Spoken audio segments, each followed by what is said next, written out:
నమస్కారం సాక్షి న్యూస్ కి స్వాగతం. హెడ్లైన్స్ చూద్దాం.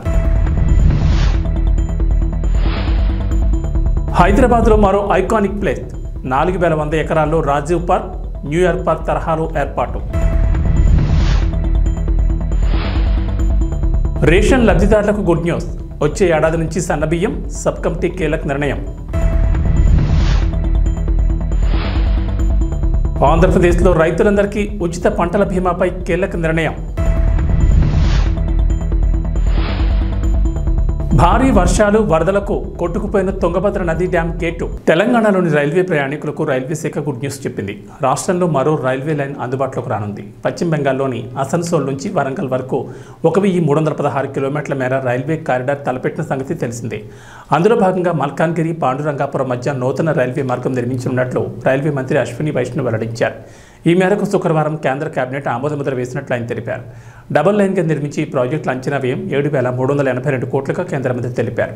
దక్షిణాదిలోని థర్మల్ పవర్ ప్లాంట్లకు బొగ్గు సరఫరా చేయడం, జార్ఖండ్, ఒడిశా, తెలంగాణ, ఛత్తీస్గఢ్ రాష్ట్రాల్లోని బొగ్గు గనుల నుంచి రైల్వే మార్గాలను కనెక్ట్ చేయడం ఈ ప్రాజెక్ట్ ముఖ్య లక్ష్యమని పేర్కొన్నారు. Asansol all the way to Warangal, West Bengal to Asansol. So up north to down south, Asansol all the way to Warangal, Bilaspur, Gondia, Nagpur, Wardha and Warangal. That side one.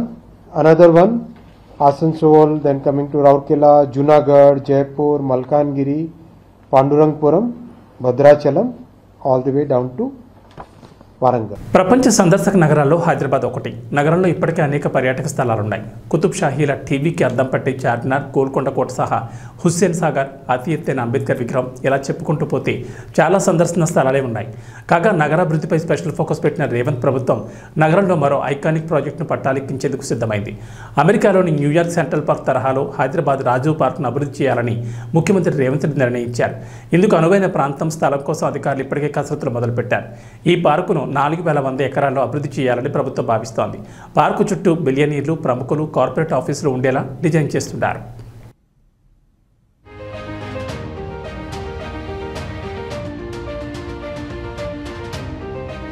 తెలంగాణలోని ration card లబ్ధిదారులకు ప్రభుత్వం తీపి కబురు చెప్పింది. వచ్చే ఏడాది నుంచి ration లబ్ధిదారులకు సన్నబియ్యం పంపిణీ చేయాలని డిసైడ్ అయింది. ఈ మేరకు కొత్త రేషన్ కార్డుల జారీ, విధి విధానాల ఖరారు అంశంపై ఏర్పాటు చేసిన కేబినెట్ సబ్ కమిటీ కీలక ప్రకటన చేసింది. చౌక ధరల దుకాణాలు, మధ్యాహ్న భోజన పథకం ద్వారా ఏటా 24 లక్షల టన్నుల దొడ్డు బియ్యం పంపిణీ జరుగుతోందని ఈ కమిటీ గుర్తించింది. దీంతో సగానికి పైగా దారి మడుతున్నట్లు తెలిపారు. ప్రస్తుతం అంగన్వాడీ సెంటర్లు, కొన్ని ప్రభుత్వ పాఠశాలలో మాత్రమే సన్నబియ్యం పంపిణీ జరుగుతుండగా వచ్చే ఏడాది నుంచి పూర్తిగా సన్నబియ్యం మంజూరు చేయాలని నిర్ణయం తీసుకుంది. ఇక తెలంగాణ ప్రజలు చాలా కాలంగా ఎదురుచూస్తున్న కొత్త రేషన్ కార్డుల పంపిణీపై కూడా కేబినెట్ సబ్ కమిటీ కీలక ప్రకటన చేసింది. త్వరలోనే కొత్త రేషన్ కార్డులు మంజూరు చేయాలని నిర్ణయించింది. తెలంగాణలోని అర్హులందరికీ కుటుంబ ప్రాతిపదికన తెల్ల రేషన్ కార్డులు మంజూరు చేయాలని నిర్ణయించారు. పాత రేషన్ కార్డుల స్థానంలో కూడా నూతనంగా రేషన్ కార్డులు ఇవ్వాలని డిసైడ్ అయింది. కొత్తగా ఇచ్చే రేషన్ కార్డులు ఏటీఎం తరహాలో స్వైపింగ్ కార్డులు ఇవ్వాలని ప్రభుత్వం నిర్ణయం తీసుకున్నారు. కొత్తగా మంజూరు చేసే రేషన్ కార్డులకు సంబంధించిన విధి విధానాలపై కూడా సూత్రప్రాయంగా అంగీకారానికి వచ్చినట్లు తెలిసింది.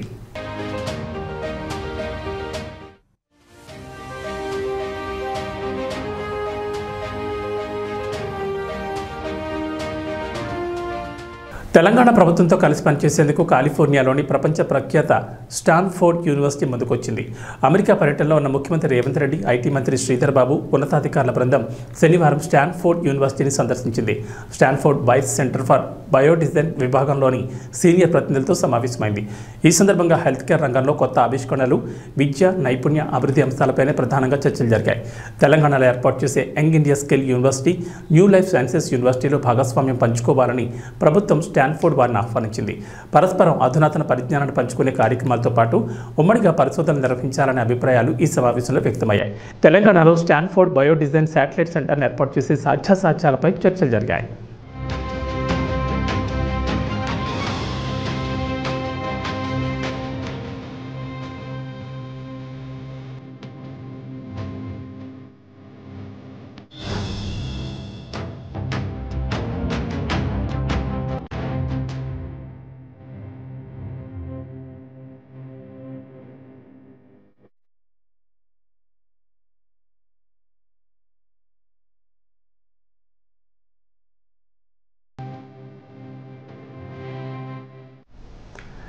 రాష్ట్రంలో అతి త్వరలోనే కొత్త రేషన్ కార్డుల జారీ ప్రక్రియ ప్రారంభం కానున్నట్లు ఇప్పటికే రాష్ట్ర పౌర సరఫరాల శాఖ మంత్రి నాదెండ్ల మనోహర్ చెప్పారు. ఇక కొత్తగా పెళ్లైన జంటలకు మ్యారేజ్ సర్టిఫికెట్ ఆధారంగా రేషన్ కార్డులు జారీ చేయనున్నట్టు తెలిపారు. ఇక గతంలో అధికారంలో వైఎస్ జగన్మోహన్ రెడ్డి నేతృత్వంలోని వైసీపీ ప్రభుత్వం 2019 నుంచి 24 వరకు జారీ చేసిన రేషన్ కార్డులపై జగన్ ఫోటోను ముద్రించి వైసీపీ రంగులు కనిపించింది. అయితే జగన్ బొమ్మ వైసీపీ రంగులు తొలగించి రాష్ట్ర వ్యాప్తంగా కొత్త రేషన్ కార్డులను పంపిణీ చేయాలని ఇప్పటికే ప్రభుత్వం నిర్ణయించింది. ఈ క్రమంలోనే కొత్త రేషన్ కార్డులకు సంబంధించిన డిజైన్లను అధికారులు పరిశీలిస్తున్నారు. ఇక ఆంధ్రప్రదేశ్లో ప్రస్తుతం 1.48 కోట్ల రేషన్ కార్డులు ఉన్నాయి. ఇందులో ఆహార భద్రత చట్టం కింద కేంద్ర ప్రభుత్వం 89 లక్షల రేషన్ కార్డులకు నిత్యావసర సరుకులు అందిస్తోంది. మిగిలిన కార్డులకు రేషన్ ఖర్చును రాష్ట్ర ప్రభుత్వం భరిస్తూ వస్తోంది. అయితే వాటన్నింటినీ కూడా కేంద్ర ఆహార భద్రతా చట్టం పరిధిలోకి తీసుకోవాలని కేంద్ర ప్రభుత్వాన్ని రాష్ట్రం డిమాండ్ చేస్తుంటే అందుకు నిబంధనలు అంగీకరించమని కేంద్రం దాటవేస్తోంది. రేషన్ కార్డులు తొలగించారు. ఎవరైతే అర్హత ఉన్న లబ్ధిదారులు ఉన్నారో వాళ్ళకి ఆ అర్హత కలగకుండా చేశారు. మేము ఆల్రెడీ ఇనిషియేట్ చేసాం, కొత్త రేషన్ కార్డు డిజైన్ చేస్తున్నాం. ఆ కొత్త రేషన్ కార్డు డిజైన్ అవ్వగానే ముందుగా ఎవరైతే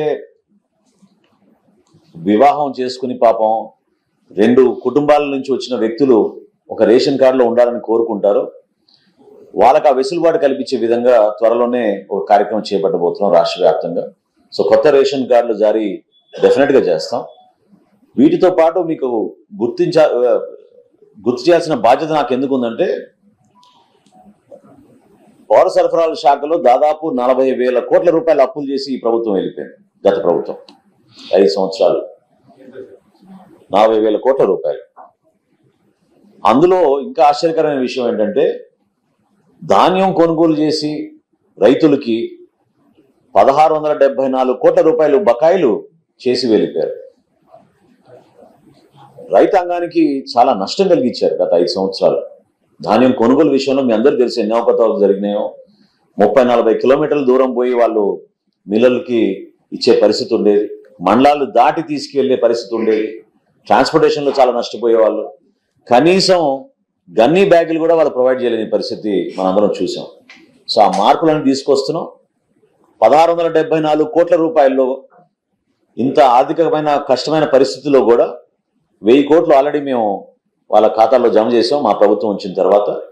ఇంకొక 674 కోట్ల రూపాయలు సోమవారం రాష్ట్ర వ్యాప్తంగా ఆ రైతాంగానికి అందే విధంగా రూపాయి కూడా బకాయి లేకుండా పౌర సరఫరాల శాఖ నుంచి ఆ కార్యక్రమం చేయబట్టబోతున్నాం. దానికి నిజంగా మన ముఖ్యమంత్రి గారు చంద్రబాబు నాయుడు గారు, అదేవిధంగా ఉప ముఖ్యమంత్రి గారు పవన్ కళ్యాణ్ గారు చూపించిన చొరవతోటి రైతాంగానికి ఎక్కడ కూడా ఇబ్బంది కలగకుండా ఒక బాధ్యతతోటి మేము అనేక సంస్థలతో మాట్లాడి ప్రభుత్వం పైన ఎక్కువ భారం పడకుండా రైతాంగాన్ని మాత్రం నిలబెట్టాలి. ఈ ఖరీఫ్ మాసానికి వాళ్ళకి ఎక్కడ కూడా ఇబ్బంది కలగకూడదనే ఉద్దేశంతో వాళ్ళని ప్రిపేర్ చేసే విధంగా మేము నిధులు వచ్చే సోమవారం కల్లా పూర్తి స్థాయిలో రాష్ట్ర వ్యాప్తంగా విడుదల చేస్తున్నాం. ఏపీ సీఎం చంద్రబాబు నాయుడు పాలనా దక్షత గురించి ప్రత్యేకంగా చెప్పాల్సిన పని లేదు. పనిలోనే తనకు విశ్రాంతి అని చెప్తూ ఉంటారు ఆయన. నిత్యం సమీక్షలు సమావేశాలతో అధికారులను పరుగులు తీస్తూ పాలనా పరంగా మరింత మెరుగ్గా ఏం చేయాలనే దానిపై కృషి చేస్తూ ఉంటారు. ఇక ఏపీ సీఎంగా బాధ్యతలు స్వీకరించిన తర్వాత చంద్రబాబు తన మార్పు చూపిస్తున్నారు. 1995 నాటి చంద్రబాబును చూపిస్తానంటూ పదే చెప్తున్న చంద్రబాబు పాలనలోనూ దాన్ని నిజం చేసి చూపిస్తున్నారు. అయితే తాజాగా సీఎం చంద్రబాబు ఓ విషయంలో స్పందించిన తీరు నెట్ జనాన్ని ఆకట్టుకుంటోంది. ఒకే ఒక ట్వీట్తో అపాయింట్మెంట్ ఇచ్చారు చంద్రబాబు. ప్రముఖ సంఘ సేవకురాలు పద్మశ్రీ అవార్డు రహిత అయిన ఐతా సునీతా కృష్ణన్ సీఎం చంద్రబాబును కలవాలని భావించారు. అయితే ఆమెకు ముఖ్యమంత్రి అపాయింట్మెంట్ దొరకలేదు. దీంతో ఎక్స్ వేదికగా ట్వీట్ చేశారు సునీతా కృష్ణన్. చంద్రబాబు సార్, మీ అపాయింట్మెంట్ తీసుకోవడానికి భిన్నమైన మార్గాన్ని ఎంచుకున్నా. మీరు చాలా బిజీగా ఉన్నారని నాకు తెలుసు. అయితే 2 ముఖ్యమైన ప్రతిపాదనలు మీ ముందు ఉంచేందుకు వచ్చే వారం మధ్యలో ఎప్పుడైనా నాకు 10 నిమిషాల సమయం కేటాయించగలరంటూ సునీతా కృష్ణన్ ట్వీట్ చేశారు. అపాయింట్మెంట్ కోసం సాధారణ పద్ధతిలో ప్రయత్నించినప్పటికీ కుదరకపోవడంతో ట్వీట్ చేస్తున్నానని క్షమించాలని కోరారు. ఆంధ్రప్రదేశ్లో అధికారంలోకి వచ్చిన తెలుగుదేశం, జనసేన, బీజేపీ కూటమి ప్రభుత్వం కీలక నిర్ణయాలకు తెరతీస్తోంది. ఈ క్రమంలోనే వైఎస్ జగన్ నేతృత్వంలోని గత వైసీపీ ప్రభుత్వం తీసుకున్న నిర్ణయాలు, అవలంబించిన విధానాలను పక్కన పెడుతోంది. ఈ క్రమంలోనే రైతులకు సంబంధించి తీసుకున్న నిర్ణయాలను సమీక్షిస్తోంది. ఈ నేపథ్యంలోనే పంటల బీమాకు సంబంధించి చంద్రబాబు ప్రభుత్వం కీలక నిర్ణయం తీసుకుంది. ఈ పంటలో నమోదైతే ఉచిత పంటల బీమా పథకాన్ని అమలు చేరున్నారు. అయితే ప్రస్తుత ఖరీఫ్ సీజన్ వరకు ఈ పంటలో నమోదైన పంటలన్నిటికీ ప్రభుత్వమే ఉచిత పంటల బీమాను కల్పించనుంది. ఇక వచ్చే రబీ నుంచి 2019 కంటే ముందు ఉన్న విధానమే, అంటే ఎంపిక చేస్తున్న రైతులకు మాత్రమే పంటల బీమాను అమలు చేయనుంది. ఈ నిర్ణయానికి తాజాగా మంత్రివర్గ ఉపసంఘం ఆంధ్రప్రదేశ్ ప్రభుత్వానికి సిఫారసు చేసింది. రాష్ట్రంలో ఎన్డీఏ ప్రభుత్వం వచ్చే నాటికే పంటల బీమా అమలుకు వ్యవసాయ శాఖ టెండర్లు పిలిచింది. దీంతో వచ్చే సీజన్ నుంచి కొత్త విధానాన్ని అమలు చేయనున్నారు. 2024-25, 2025-26 సంవత్సరాల్లో ఖరీఫ్, రబీకి సంబంధించి సంస్థలను కూడా ఎంపిక చేసింది. అయితే గత వైసీపీ ప్రభుత్వం అమలు చేసిన ఉచిత పంటల బీమా పథకంతో రైతులకు ఒరిగిందేమీ లేదని ఏపీ మంత్రివర్గ ఉపసంఘం భావిస్తోంది. రామ్ చరణ్, ఉపాసన ఇద్దరు కూడా తమ పనుల్లో బిజీగా ఉంటారు. అందుకే క్లీంకారాన్ని చూసుకునేందుకు కేర్ టేకర్ని పెట్టారు. కరీనా కపూర్ కొడుకు తైమూర్ ఖాన్కు కేర్ టేకర్గా పనిచేసిన లలితను క్లీంకారా కోసం తీసుకొచ్చారు. అంతకుముందు ఈమె అంబానీ ఇంట్లో కేర్ టేకర్గా పనిచేసేవారట. చిన్నపిల్లల నర్సుగా కెరీర్ను ప్రారంభించిన లలిత అనంత్ అంబానీకి నానీగా మారిందట. అలా అంబానీ ఇంట్లో ఎన్నో ఏళ్లు కేర్ టేకర్గా పనిచేసి పిల్లల బాగోగులు చూసుకుందట. అనంత్ అంబానీ తనతో ఎంతో ప్రేమగా ఉంటారని లలిత చెప్పుకొచ్చారు. తైమూర్ ఖాన్కి కేర్ టేకర్గా వెళ్లడంతో జనాలకు ఎక్కువగా తెలిసిందని లలిత తెలిపారు.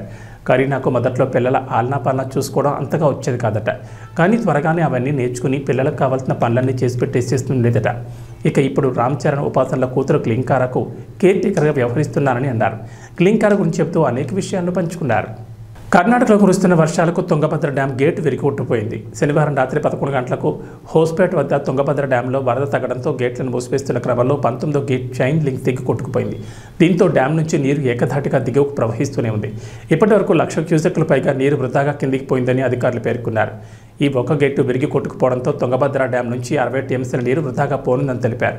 మరోవైపు షిమోగాలో కురుస్తున్న ఎడతెరిపిలేని వర్షాలకు తుంగభద్ర డ్యాంలోకి భారీగా వరద నీరు చేరుతోంది. ఇక తుంగభద్ర డ్యాం గేట్ కొట్టుకుపోవడంతో నీరు దిగువకు వరదలాగా ప్రవహిస్తుండటంతో అధికారులు అలర్ట్ అయ్యారు. నదీ పరివాహక ప్రాంతంలో నివసిస్తున్న ప్రజలను అప్రమత్తం చేశారు. వరద నేపథ్యంలో సురక్షితంగా ఉండాలని సూచించారు. ఈ క్రమంలోనే తుంగభద్ర నుంచి సుంకేజల ప్రాజెక్టుకు ఏకంగా 1,00,000 క్యూసెక్ల వరద నీరు చేరుతుండటంతో ఇక్కడ కూడా అధికారులు అలర్ట్ అయ్యారు. తుంగభద్ర గేటు మరమ్మతులు పూర్తి చేసే వరకు సుంకేజల ప్రాజెక్టుకు వరద ప్రవాహం కొనసాగనుందని అధికారులు వెల్లడించారు. వరద ఎక్కువగా ఉండడంతో సహాయక చర్యలకు అడ్డంకిగా మారిందని చెప్పారు. తుంగభద్రలో వరద తగ్గాక అధికారులు మరమ్మతులు చేపట్టి విరిగిపోయిన గేటు స్థానంలో కొత్తది ఏర్పాటు చేయనున్నారు. షిమోగాలో వర్షాలకు తుంగభద్ర డ్యాంకు భారీగా వరద నీరు వచ్చి చేరుతోంది. తుంగభద్ర నుంచి సుంకేసుల ప్రాజెక్టుకు 1,00,000 క్యూసెక్కుల వరద వచ్చి చేరుతోంది. నది పరివాహక ప్రాంతాల ప్రజలు అప్రమత్తంగా ఉండాలని అధికారులు సూచనలు చేశారు. గేటు మరమ్మతులు చేసే వరకు సుంకేసులకు వరద ప్రవాహం కొనసాగనుంది. వరద ఎక్కువగా ఉండడంతో సహాయక చర్యలకు ఆటంకంగా మారింది. తుంగభద్రలో వరద తగ్గాక అధికారులు మరమ్మతులు చేపట్టనున్నారు. మరోవైపు తుంగభద్ర డ్యాం గేటు కొట్టుకుపోవడంపైన ఏపీ సీఎం చంద్రబాబు ఆరా తీశారు. రాష్ట్ర జలవనరుల శాఖ మంత్రి నిమ్మల రామానాయుడుతో మాట్లాడి వివరాలు తెలుసుకున్నారు. ఉమ్మడి కర్నూలు జిల్లాలో లోతట్టు ప్రాంతాల ప్రజలను అప్రమత్తం చేయాలని సీఎం ఆదేశించారు. నిర్వహణలో లేని పాత గేటు కొట్టుకుపోయిందని సీఎంకు తెలిపారు. తక్షణం ప్రాజెక్టు వద్దకు డిజైన్ టీంను పంపాలని చంద్రబాబు సూచించారు. జలాశయంలో 6 మీటర్ల ఎత్తు వరకు నీరు ఉందని అధికారులు సీఎం చంద్రబాబుకు వివరించారు. స్టాప్ లాక్ అరేంజ్మెంట్ ద్వారా నీరు వృధా కాకుండా చర్యలు తీసుకుంటున్నట్లు తెలిపారు. ఏబీ బులెటిన్ విశేషాలు. నమస్కారం.